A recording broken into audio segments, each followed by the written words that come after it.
গণিত ও মন। গণিত একটি যুক্তি নির্ভর বিষয়। এটি আমাদের যুক্তিবুদ্ধি, বিশ্লেষণ ক্ষমতা ও সমস্যার সমাধান করার দক্ষতা বাড়াতে সাহায্য করে। অন্যদিকে আমাদের মন অর্থাৎ মানসিক শক্তি, মনোযোগ ও ধৈর্য, এই গুণগুলি গণিত শিখতে ও বুঝতে অত্যন্ত গুরুত্বপূর্ণ। গণিত ও মনের সম্পর্ক। যুক্তিশীল চিন্তা। গণিত শেখার মাধ্যমে আমাদের চিন্তাধারা আরো স্পষ্ট ও যুক্তি নির্ভর হয়। স্মৃতিশক্তি উন্নত করে। নিয়মিত অঙ্ক কষলে মস্তিষ্ক সক্রিয় থাকে, স্মৃতিশক্তি বাড়ে। মনোযোগ বাড়ায়। সমস্যা সমাধানে মনোযোগ দরকার, যা মানসিক একাগ্রতা গড়ে তোলে।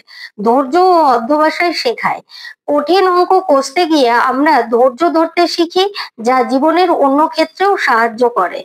গণিত শুধু একটি বিষয় নয়, এটি মনের ব্যায়াম। নিয়মিত গণিত চর্চা করলে মনের গঠনমূলক উন্নয়ন হয়, যা ছাত্র জীবন থেকে শুরু করে জীবনের প্রতিটি ক্ষেত্রে কার্যকর ভূমিকা রাখে।